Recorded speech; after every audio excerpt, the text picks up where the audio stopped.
Welcome to the InnovaBuzz podcast, where our job is to help you build visibility, professional credibility, and connection with your ideal client by putting the human at the center of innovative marketing, so you can build and strengthen an engaging, enduring relationship with your ideal clients.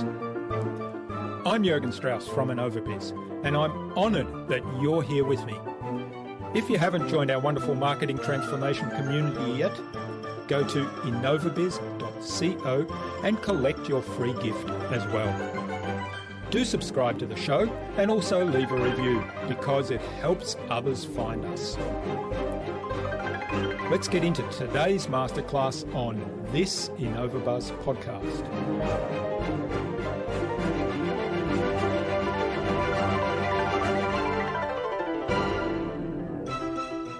I often like to think about content as being like rocks in a river.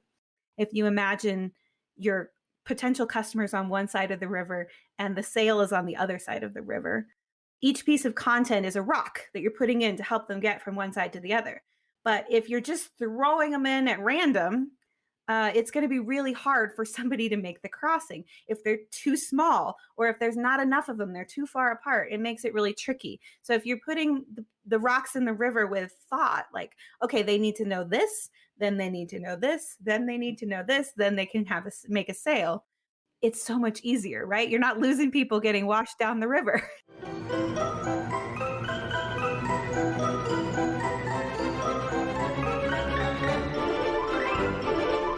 Welcome back. I hope your week's been awesome so far. My recent conversations with executive coach and author Michael Dietrich Chastain and feng shui expert Patricia Lohan were awesome. So if you haven't listened to them yet, go check them out, but only after you've listened to today's conversation. I'm really excited to have on the InnovaBuzz podcast as my guest today, Lacy Boggs of the Content Direction Agency. She's author of the Kindle ebook, Make a Killing with Your Content. Her vision is to replace the noise in the online marketing space with thoughtful, valuable, and essential content. She helps visionaries, thought leaders, and CEOs change the world through excellent content. In our conversation today, Lacy talked to me about writing content to attract your dream customer. We talked about the key questions for each piece of content, and we talked about how to use reviews to inform your customer research. Without further ado then, let's fly into the hive and get the buzz from Lacy Boggs.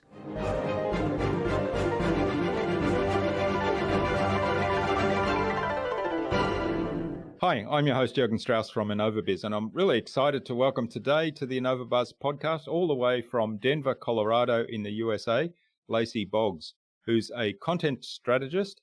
She's the author of the best-selling Kindle ebook, Make a Killing with Content, and she's the director of the Content Direction Agency. She helps small business owners fill their program or practice with content marketing. Welcome to the InnovaBuzz podcast, Lacy. It's a great privilege to have you as my guest. Thank you. Thank you so much for having me. Natasha Vorompiova, who was our guest on episode 311 of the InnovaBuzz podcast, suggested that we have a conversation with you. So big hello to Natasha. Thank you so much, Natasha. Now, you've got a journalism background and PR and film background, and now you're focused very much more tightly, I guess, on producing content for businesses. So tell us how that came about. Oh, it has been a long and winding road, that's for sure. I do have a film degree. Song. Yeah, right. Don't tempt me. I could break into song at any moment. No, I do have a film degree. That's what I went to college for. I thought I would be the next Sofia Coppola or something, but Hollywood and I did not get along the way I thought it would, and so I ended up temping for a few years, having a quarter-life crisis. And then getting into PR, as you mentioned. And then from there, I got into journalism when we moved to Colorado, and travel writing and food writing, which was a lot of fun. Nice work if you can get it, to be paid to eat and travel. And then I got pregnant, and I was working for a very small hyperlocal magazine here in Colorado at the time. And I was putting in 60+ hour weeks and staying at the office until 3 o'clock in the morning on deadline. And I thought, I don't know how I can do this with a baby. Mm. And so I struck out on my own, tried to freelance for a while. And I also started a food blog because I was a food writer. And the food blog did really well for certain metrics, right? I was attracting a lot of readers. I got picked up by one of Martha Stewart's websites. And I think I made about $500 that year from the blog because I didn't really understand how the business model of blogging worked. And so at the end of that year, my husband took me aside and said, I love that you're staying home with our daughter. I love that you're trying to work from home. And I need you to make just a little more money. And I said, no problem. I have a new idea because I figured I'm pretty good at this blogging thing. Maybe other people would pay me to blog for them. And it turned out that they would. And so that's where that started. And we're 8 years in now. So apparently that was a pretty good idea. Hmm. Hmm. Yeah, I like the transition there. And one of the things that I often hear from people is we don't know how to blog, or we don't have anything to say, or we don't really think that's important. So what do you say to people that have those beliefs? If I had a nickel for every time I heard those kinds of things, I wouldn't have to work. No, I think the idea that they don't know what to write or they don't know how to blog, that's very common. Most people did not start their business to be a blogger. They did not start their business even to be a marketer necessarily. So it's very common and normal for a business owner to say, I don't know what to write about, or I don't know how to make this work. The idea that blogging doesn't work is actually, I think, false. I think it has changed a lot over the years. Internet years are like dog years. It's like, things change so quickly, but blogging still works very well, and long form content works very well to nurture people, to move them along your customer funnel. It's just a matter of, we don't want to be putting out just garbage. We don't want to just be adding to the noise. You have to actually be useful and putting out content that people want to read, that will help your business grow. And so I think that's kind of the difference. And helping people figure out what that is for their business is what I like to do. So it's not uncommon to not know what to blog about, but it's a solvable problem. Hmm.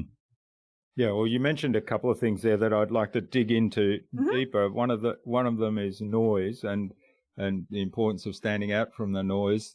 The other one is like the strategy, and you have to know how to go about putting out content. And I'm guessing your philosophy, but based on what I've read, is put out less but quality rather than more. And yet consistency is something that's really important as well. So let's tackle the noise first, because there is so much information now on the internet. It's that dog years, one year is like 7 years, Right. and it seems to explode.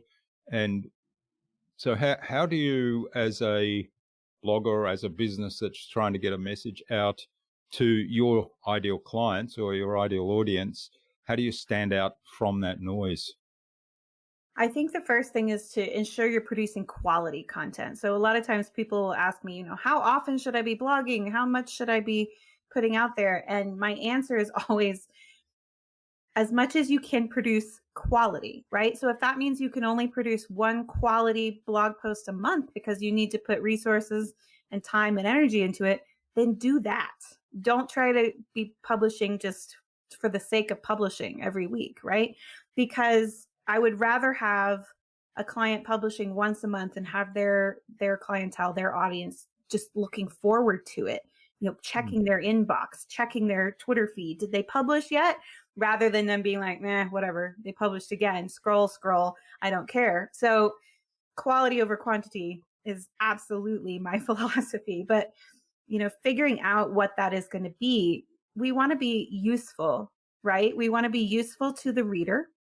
But then we also want to be useful to the business. I often talk about those as sort of the two big whys behind blogging and content marketing. You have to understand, why am I doing this for the reader? Why do they care? And also, why am I doing this for my business? How is this going to help me? How is this going to move me forward? And when you can answer those two questions with a single piece of content, you've got a winner. Yeah, yeah, yeah. I like that you kind of focus on the two things at one time. How's this work for the business? Why is it good for the business, and why is it important for the reader? Mm-hmm. How do you get somebody's attention to start with? Because you talked about community or ideal customers. Well, how do you get their attention to start with so that they see, hey, Lacy writes some really good quality content. I can't wait for her next piece after I've read these ones. But how do you get them to that point where they first discover you? It's tricky, right? Because there is so much noise. So in general, I say that the way to get attention is to borrow someone else's stage. And so, if we buy an ad on Facebook, we're borrowing their stage. We're paying for the privilege, but we're borrowing their stage. But you can also do that organically. Coming on your podcast, I'm borrowing your stage for a few minutes to talk to your listeners. And hopefully they like what I have to say and come check me out. So that's another way. But you can do lots of different things where you get on somebody else's platform, and then they're lending you an element of credibility, right? They're lending you a bit of that know, like, and trust factor with their audience, which helps close the gap.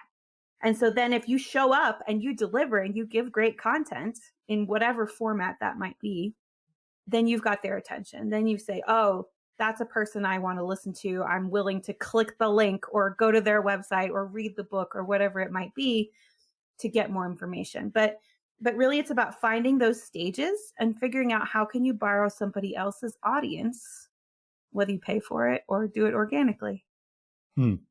That's brilliant. I've never heard anyone express it in such a clear and succinct manner. And, we do a lot of work with people to help them get on podcasts as guests. Mm-hmm. But there's a number of things there that you mentioned that I think are really critical, and I'm always surprised that there are so few people really focused on this.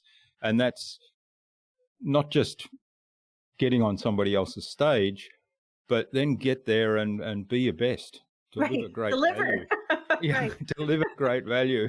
And that, it always astounds me that, or particularly in this area where we work in putting people as guests on podcasts, that there's lots of people out there offering that service, but they're doing here's how you get people's attention. Here's how you write a pitch to convince them that you should be on the show.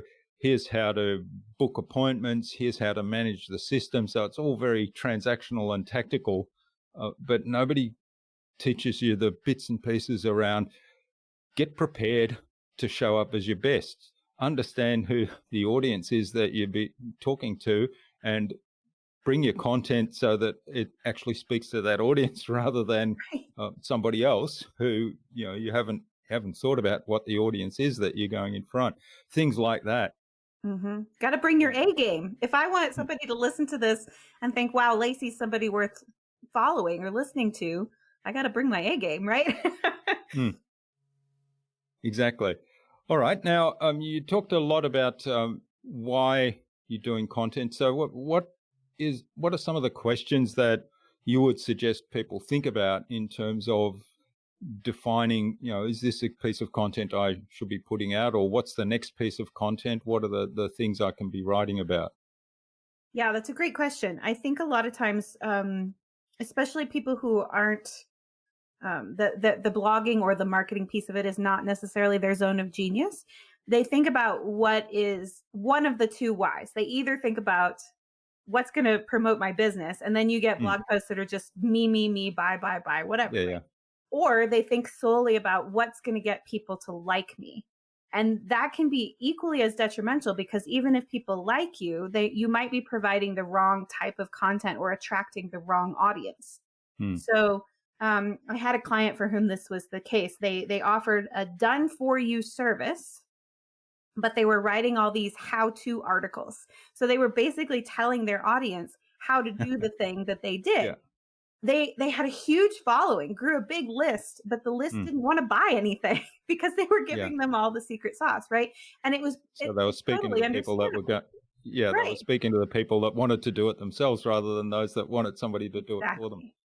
But it's Mm, understandable even from the blogger's perspective because that's what they know how to do, right? mm, They a lot of people have heard somebody say, write what you know, which is great until you're telling other people how to do it, right? So you kind of have to think about what is the type of content that's actually going to attract my ideal customer, not just mm, any old traffic. We were having a conversation about this in a mastermind group earlier today, that the idea that not all traffic is created equal, right? You could go viral for something, but if it's not attracting customers, it's not really very useful to your business. So there's an idea there. You have to kind of ask yourself, is this going to attract my ideal customer? And then the second part of that is it going to move them closer to a sale? Right? Because you could write a great piece that would attract your ideal customer, but then they don't take any action. And that's not really doing your business any good either. So I often like to think about content as being like rocks in a river. If you imagine your potential customers on one side of the river and the sale is on the other side of the river, each piece of content is a rock that you're putting in to help them get from one side to the other. But if you're just throwing them in at random, it's going to be really hard for somebody to make the crossing. If they're too small or if there's not enough of them, they're too far apart, it makes it really tricky. So if you're putting the rocks in the river with thought, like, okay, they need to know this, then they need to know this, then they need to know this, then they can make a sale. It's so much easier, right? You're not losing people getting mm. washed down the river. Yeah. Yeah, I like that rocks analogy. In fact, I used that Do you? recently. It just came to me out of the blue, and I used it because there's another aspect of that when you use that metaphor, and that's that I like to say that traffic is actually people. They're Mhm. people that want to come into your world, and they come into your world, and there's a customer journey or a journey that they take until they become a customer, or maybe not, and the the rocks analogy to me is not everybody comes into the journey at the start point of that step where they know nothing about what you have to Very offer. true. Some of Mhm. them come in and they're perhaps even experts in or they really understand the value of what you offer and they know a lot about it, but they're to come back to what we were talking about earlier, they're the people that I don't have time to do this. It's not my zone of genius. I want somebody who's an expert to do it for me, but I understand what needs to be done. So those people, you shouldn't be feeding them the information. Here's why you need to do this because they Mhm. already understand. So they're coming into the rocks halfway across the river, right? Right. They've got waiters or something. I don't know. But Yeah. yeah, no, that's very true. I often see people, their content is focused on a single stage of the customer journey. So they're only speaking to that unaware reader. Or at the other end, they're only speaking to the very aware reader and not bringing people in at an earlier stage. So making sure your rocks are spread out, that you're speaking to lots of different stages is important as well. Hmm. So how do you go about defining that in terms of the customer journey and how you speak to people that are at different stages of that journey? Because one of the things that I see a lot and a danger or a risk and a mistake that people often make in their marketing is if you think about, there's customers who are in a certain situation and it's an undesirable situation and they want to resolve that. And so after state is um, having that situation resolved. And that's where you, as the person that's already resolved that for yourself, are. And so a lot of people talk to that after state and they're talking to people who are already there because they're the ones that are like themselves, rather than going back and saying, well, before I discovered all this, what was I thinking? What was going through my mind? What was I looking for? What was I reading? Hmm. That's great. That's a really good point because if you are focused at that end stage, you're missing a whole bunch of people. A lot of times, our clients aren't really thinking like, what are people Googling when they first are thinking about this problem? And it might not be the exact thing. They might not even know that your service or your product exists, right? They might not even know. This is especially true with coaches.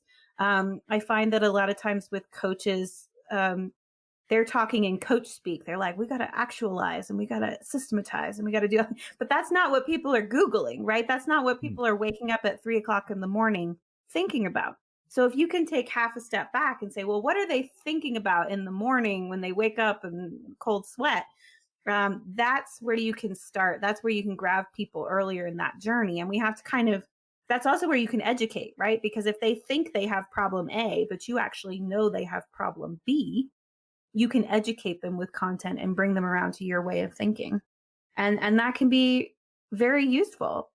I also like to say, though, that depending on where you are in your business, might also dictate where your content is addressing. So, for example, if you're rather new in your business, you can really speak to that problem aware person more directly, because those are the people you want to convert right away. Those are the people that are already following you, already know what you do. And then as your business grows and gets a little more sophisticated, your content can expand out to attract people further away from that awareness, right? So you can start talking to the less aware people as you go. But it's not always a great idea to talk about to the completely unaware person when you're just trying to get started, because you just need those first few clients or customers at the beginning to prove your product or your service has legs, and then you can expand. Yeah, I love that. And the idea of digging into what really worries your ideal clients and what keeps them up at night. How do you suggest we go about that?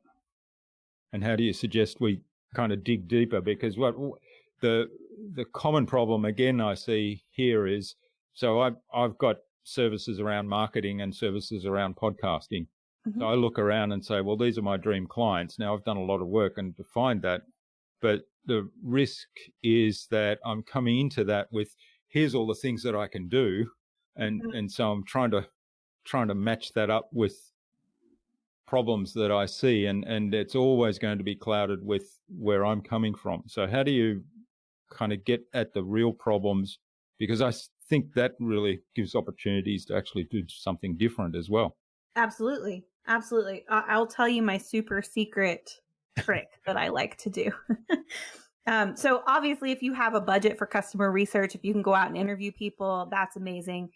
We have a gal on our team that can conduct customer research for those purposes. But of course, that takes money. So depending on where you're at in your business, one of my favorite tricks is to go on Amazon and look up books that are in your niche that are trying to solve a similar problem, and then read the bad reviews.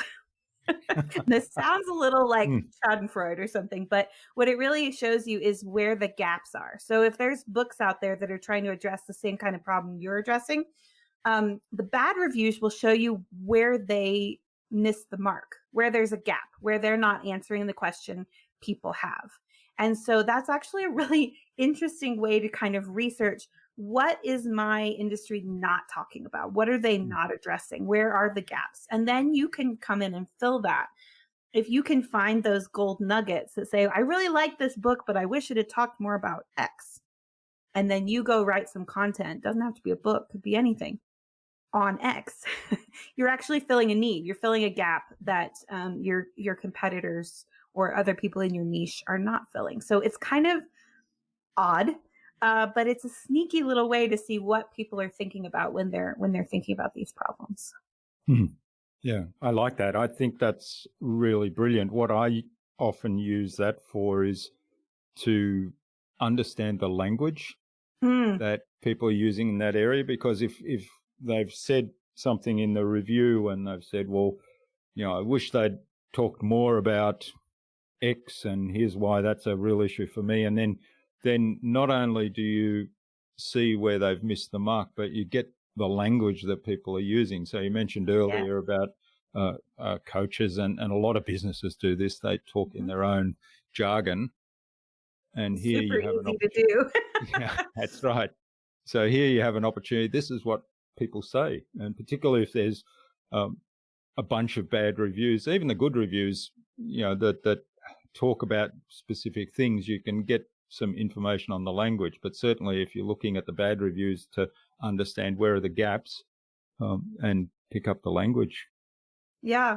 I find SEO research can also be useful for this because now don't get me to lying because I'm not an SEO expert, but we have a gal on our team. And so sometimes we'll say, this client has sort of a really high level or very thoughtful philosophical problem that they solve. What are people actually searching for when they're looking to solve this problem?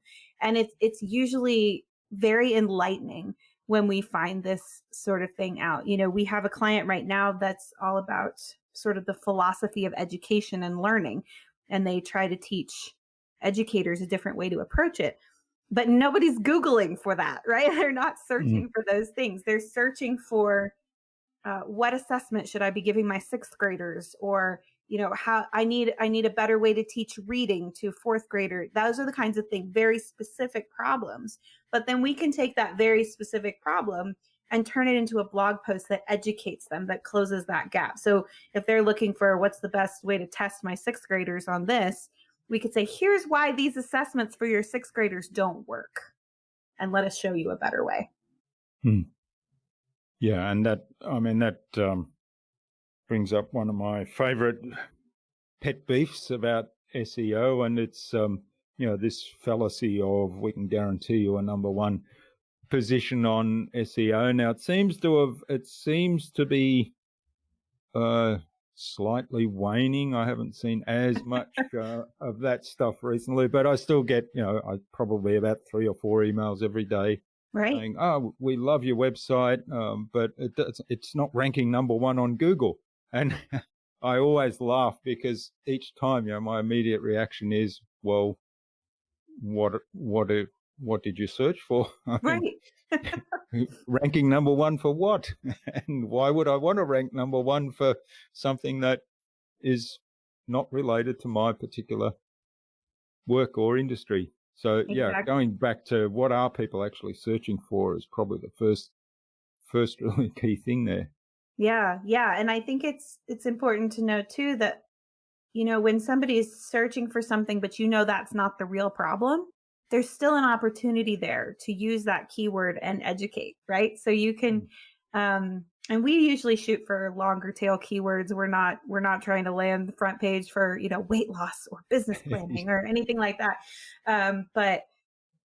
But it's important to keep Google in mind. We say in my business, we write for humans first and Google second, but it is important to keep Google in mind. Yeah. Yeah, and I think that strategy is really important because you want people to find you, and that's right. And Google. I mean, the thing that always surprises me about this philosophy of how can we trick Google into ranking this content number one above everybody else, even though it might not necessarily be the best content for that particular audience, or it might not be actually the best quality there is out there. That shortcut thinking and philosophy, I mean, people don't understand that Google actually wants to deliver a good result to number one. It's not a game where, they're trying to stop you and you've got to figure out how can you beat them. It's, read their guidelines, give them what they want, because they want people to use Google as a search engine for the reason that every time I search on Google, I find exactly what I asked for. That's right. Love at first search. That's what our SEO expert that we use. She talks about love at first search. We went.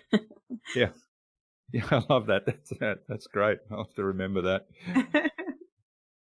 All right. So you use the term leadership marketing quite a bit in your work. What do you mean by that? So the idea of leadership marketing came about when I got on a soapbox about the idea that, there were all these people out there that I would see that were definitely a leader in their industry. They were a leader in their niche. They were a thought leader. They were churning out innovative content and ideas, but they were following a template or a cookie cutter strategy in their marketing. And I'm like, why? If you're a leader with your with your in your industry and your business, there's no reason you can't also be a leader with your marketing. There's no reason that you can't take the good pieces, what works from different blueprints and formulas and so on, but then innovate, put your own spin on it, and be a leader with how you're showing up. And in my experience, you get much better results when you don't try to fit your square peg into a round hole just because somebody's selling the blueprint for $5,000. Mm. Uh, this is not to throw shade at any of those businesses that are selling blueprints. They're popular for a reason, right? They worked for a certain number of people, but every business is different. And so you can't expect that every blueprint formula, whatever out there, is going to work the same way for your business that it did for somebody else's. So to me, leadership marketing is looking at your clients, what they want. So it's back to that big why. What are we doing for them? Your brand and voice, and what do you want to produce? Because let me just tell you, if you're not having fun, or at least, tolerating the kind of content you're putting out, people are going to know. Yeah. And then the third piece is, what is the data saying? What do we, when we try something, what do the metrics say? Is it working? Is it doing what it's supposed to do?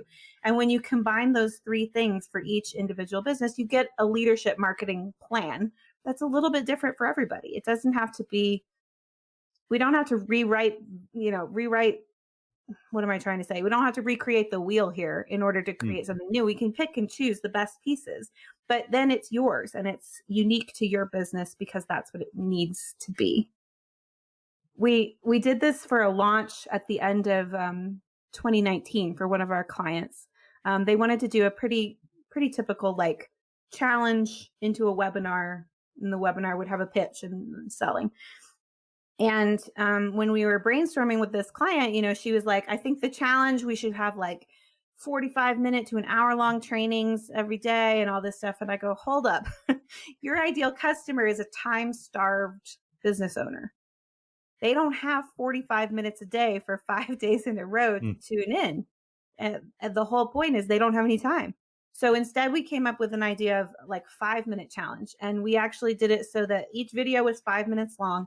And for the whole week, their homework, or whatever you want to say, could fit on the size of a Post-it note. So we actually called it the Post-it note challenge. And the hook was if you give us 5 minutes a day and one Post-it note, we can tell you where the bottleneck is in your business. And it worked like gangbusters. She had a huge number of people come into her webinar. The webinar converted at something like 26%. It was their most profitable launch ever. So it wasn't that the idea of a challenge into a webinar launch was wrong. It was we can take those pieces, but we need to adjust them. We can't just have, it has to be 45 minutes every day. Blah, blah, blah. We have to make it fit your clients and your business. And it did really well. Yeah, that's a brilliant example, and it highlights, adapting to your dream client situation and understanding, because there might. So we're addressing a particular need with the service we're offering, but there's other issues there, and time definitely is an issue that people often ignore. I mean, they think about pricing because money can be an issue. I think about that. Where am I going to price that? That's always front of mind early on in these things. But the time investment is something that people just forget about. And I know, in this time when we're not traveling as much and everything's gone online, all of a sudden, particularly early on when the pandemic first started, March, April, I was getting 30 or 40 emails a day. Come on this webinar, come on this, we're doing a 1 week challenge and so on. I thought, do people not understand that just because there's a pandemic and I can't travel as much? Yes, I've got a little bit of extra time, but it's not all of a sudden that run. Yeah. And I thought, well, I wonder what they're thinking with all this marketing. In fact, I was thinking at the time I should get more visible online and do perhaps a challenge or do a webinar. And I was put off completely by just that experience, because I thought, well, I'm just adding to that noise and adding to the barrage that probably everybody is getting. Right.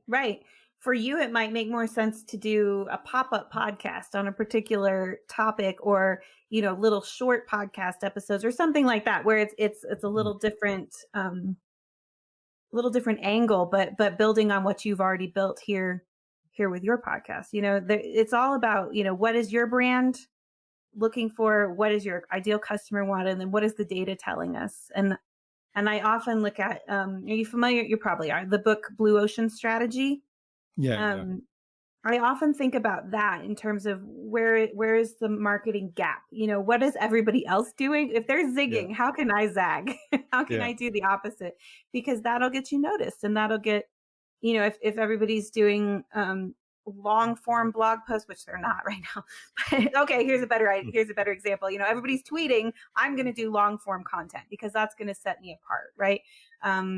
That's the kind of way I like to think. How do we set ourselves apart in a way that's going to work for our brand and our clients as well? Well, we haven't touched on video yet because you talked about, how can I stand out?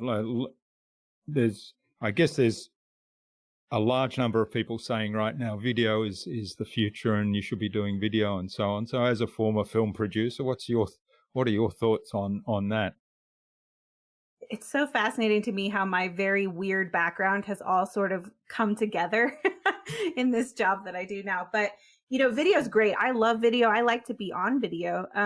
And I'm also still a big proponent of doing it with the written word, because at least right now, we talked about SEO a little earlier.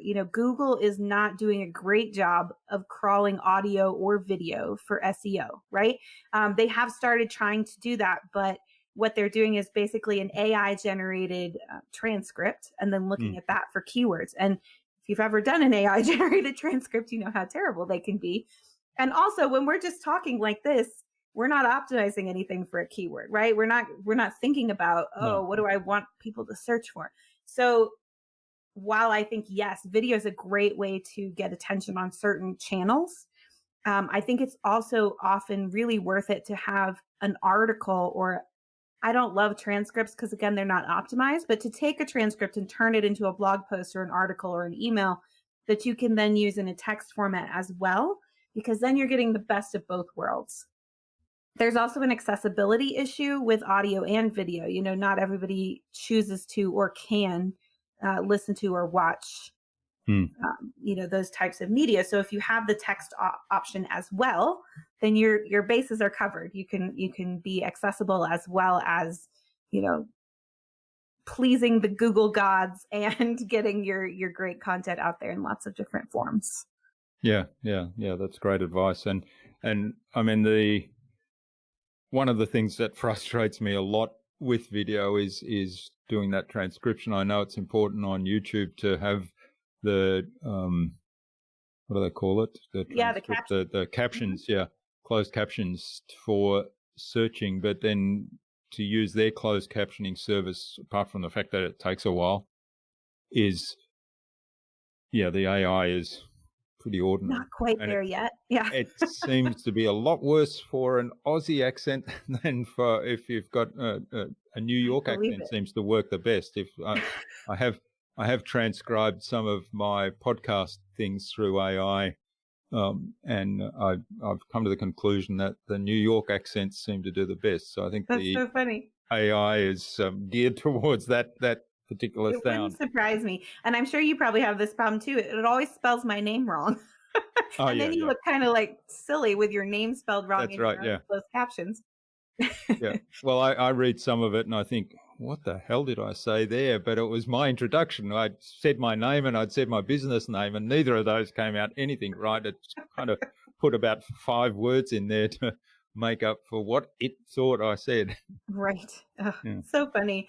Yeah. And so sometimes we'll take, so a couple of our clients do podcasts or vlogs, and they'll have it transcribed by an AI and then give that to us. And instead of posting the transcription, we will take the thoughts and the ideas from the podcast or from the video and actually turn it into an article, because then they're getting 2 really unique pieces of content for the price of one output, I guess, from the creator.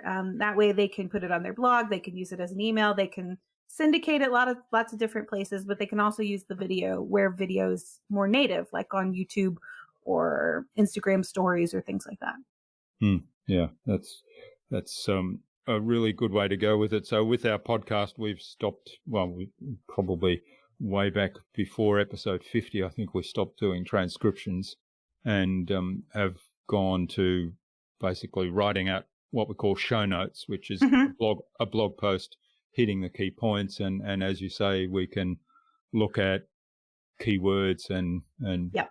structure it in a way that it's going to be found by the search engines for that particular thing that we think people are searching for if they want to find that information.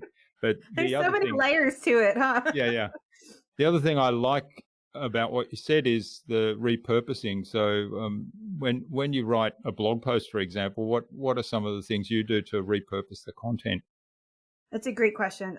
So I like to think of content as sort of a hub and spoke model. So whatever the longest or most in-depth piece of content is the hub, and everything else are the spokes, and everything leads back to the hub.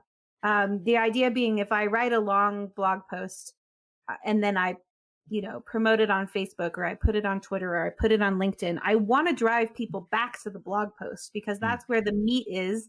And that's usually where the call to action is as well.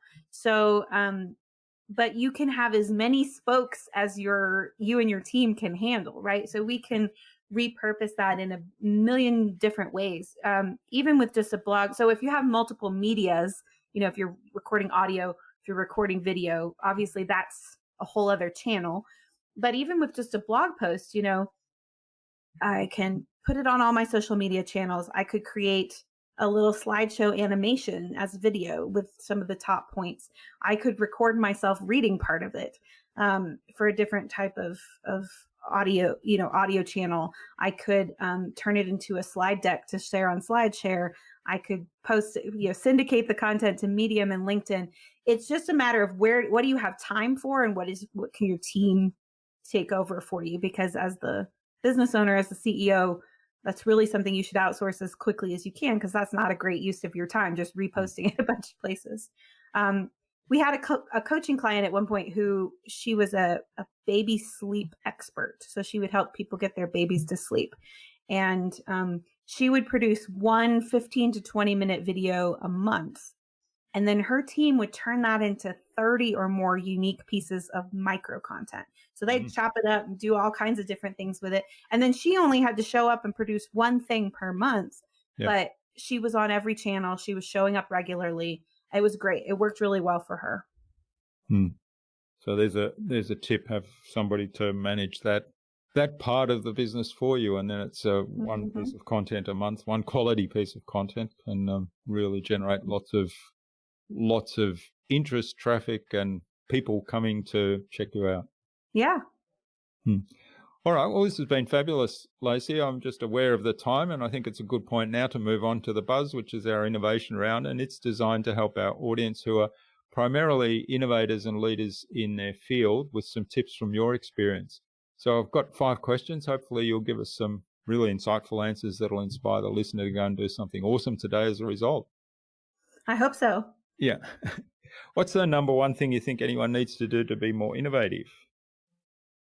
Give yourself space. I think that the biggest misconception about innovation is that it happens like lightning in a bottle, right? But you have to actually give yourself space and time. You have to have dedicated thinking time. If you're always doing, it's hard to innovate. So give yourself space to think. Yeah. Well, I had to laugh because my last guest, I've gone blank now, Patricia Lowen. Just looking at my notes, Patricia Lowen, who I spoke to yesterday evening late, she said exactly the same thing. She said, give yourself great minds. Great minds. So there's a theme coming through in sequenced episodes. That's good. All right. And what's the best thing you've done to develop new ideas? I think the best thing I've done is be constantly learning. And that sort of sounds backwards, because if I'm consuming content, right, it's not necessarily being innovative. But what I find for myself is that when I take somebody else's course or read a book or watch a webinar, I'm always thinking about how can I make that better? Or I don't agree with that. And that's where a lot of my best ideas come from, because it's again, those gaps. When you can find those gaps that the other person hasn't addressed, or for whatever reason, that's where you can be more innovative. Yeah, and being aware of or being kind of attuned to opportunities, I guess, when you're doing that is important. What else is happening in your field, Hmm. in your industry, and also other fields and industries. Yeah. It's always it's a benefit of what I do. We write for people in all different industries. And so it's always fascinating to see what's coming up in somebody else's industry that's very common over there that's not so common over here, and how can we cross-pollinate? Hmm. Hmm. That's a common theme too. The people looking at other industries totally different to what they're normally in, and seeing whether there are dots that they could join up. Yeah. Hmm. All right. Do you have a favorite resource you use most often? I mostly use pen and paper, and that, I don't know if that's exactly what you meant by that question, but I'm a very tactile learner. I need to write things down, so I have notebooks galore. I journal a lot, and I have to think on paper. So I would say my biggest resource for information is pen and paper. Yeah, yeah. Do you write or draw? I write. I'm not much of a drawer. Okay. All right, because I think I mean I struggle with stick people, but I Hmm. think there is a lot of value to actually getting the visual component down. And then what I like to do with some of the exercises we do, and this is to identify dream clients and what they what they value, what their problems and issues are, and their dreams and aspirations and those sort of things, that get people to draw something that represents all of those things. And we have a bunch of questions, but then have them explain the drawing to somebody else, to me as the coach, or to somebody they're working with in a group, and record them explaining it, which then kind of could form the written word. Yeah. I admire people who can think in infographics, if that makes Mm. sense. Like the people who think in Venn diagrams or in those sorts of things. I admire that, because I often find when I can distill my ideas into something like that, I know it's a winner, Mm. because that means it's clear, it's easy to communicate, and things like that. Great. All right. Now, what's the best way to keep a client on track? Mm. That's such a great question, because they do go off the rails, don't they? I think the best way to keep a client on track is to have your own processes really dialed in. Because if you can explain to somebody, we're going to do this first, and then that, and then the next thing, and here's why, they're much more likely to comply Mm. because they feel taken care of, right? We want guide rails. We don't want to go off, but we don't want to necessarily go off on our own, especially if we're hiring somebody to help us. So I think the best thing I've done is having my own processes dialed in really helps keep the client feeling like we're making forward motion, and like we need to stay within these guardrails. Yeah, I really like that, and I particularly like the explaining why. So here's the next step, and this is why it's That's important. that's a biggie. I've also found that in copywriting, that when I explain why I did something or why I chose certain words, people are much more likely to be like, oh, yes, that's a great idea. So if I'm ever like a little hesitant or think the client might not understand why I did something, I will put a comment in it like, here's why I picked this headline or whatever, because it makes them feel so much more confident understanding my reasoning behind it. Hmm. Great. All right. And what's the number one thing anyone could do to differentiate themselves? Yeah, I think really it's about right now, it's about quality, right? Because we are bombarded with so much quantity that quality has become a hot commodity. It's difficult to find. So the more you can choose quality in whatever you're doing, but especially your marketing, I Hmm. think you'll differentiate yourself just by that merit alone.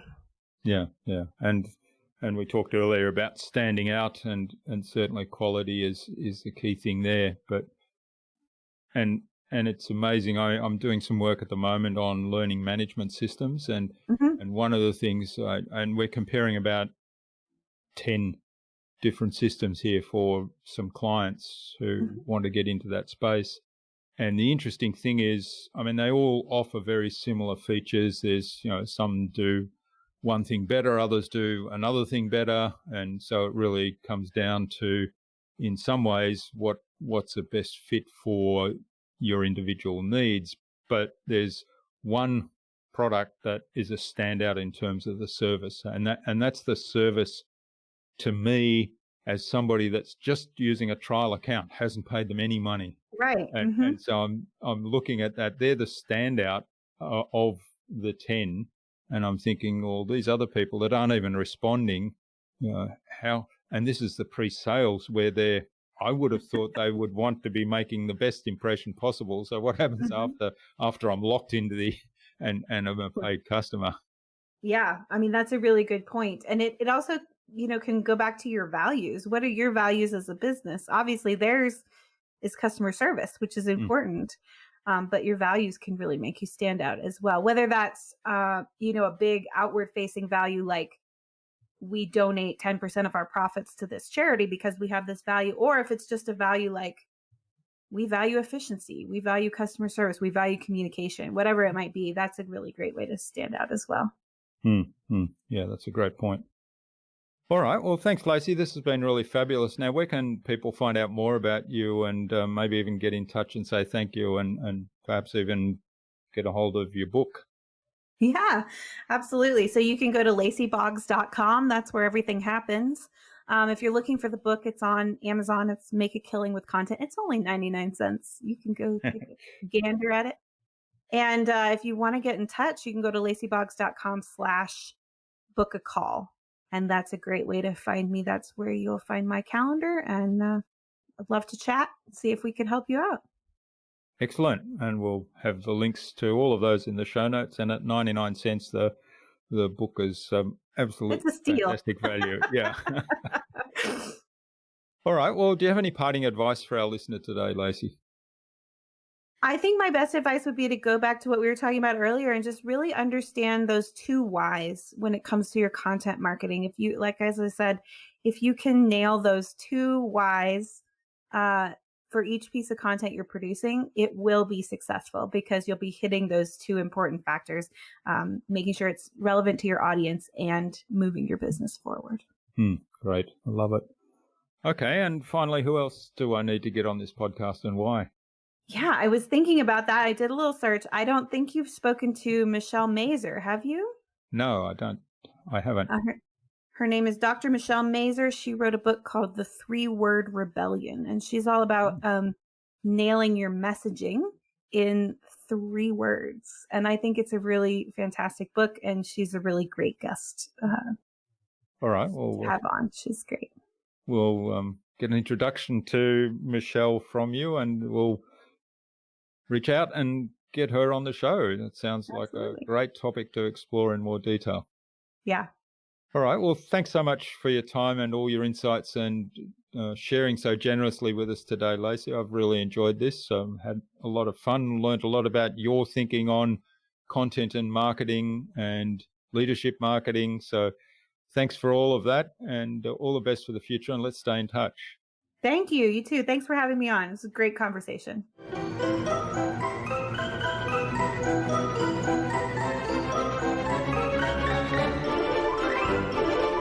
I hope you enjoyed that insightful and informative conversation with Lacy and took something away from her episode. I really related to Lacy's philosophy of writing content specifically for your dream customer in their language and to solve their challenges. And, of course, the power tip of getting language from the bad reviews is an awesome one too. I'd love to know what you took away from Lacy's episode. Leave a comment below the blog post, which you can find at innovabiz.co/Lacy Boggs. That is LACYBOGGS. All lowercase, all one word, innovabiz.co/Lacy Boggs. You'll also find contact information for getting in touch with Lacy there, as well as links to the Content Direction Agency website, her book, Make a Killing with Your Content, her social media pages, and the other resources we spoke about in today's conversation. If you like this episode, please share it with 2 other people that it might help. Tag me in on that share and I'll reach out to you with a special surprise. Lacy suggested that we have a conversation with Michelle Mazur, author of The 3-Word Rebellion, on a future InnovaBuzz podcast episode. So Michelle, keep an eye on your inbox for an invitation from us to the InnovaBuzz podcast, courtesy of Lacy Boggs. Tune in again to the next episodes of the InnovaBuzz podcast. We've got yet more fantastic guests lined up, including improv coach Jay Suko and author of Paid to Think, David Goldsmith. Thanks for listening to this episode. Make sure you subscribe to the show to be reminded of new episodes. It's free to subscribe. Leave a review if you like. Even if you don't like me, I'm okay with that. I'm asking you to leave a review because it helps other people find this show.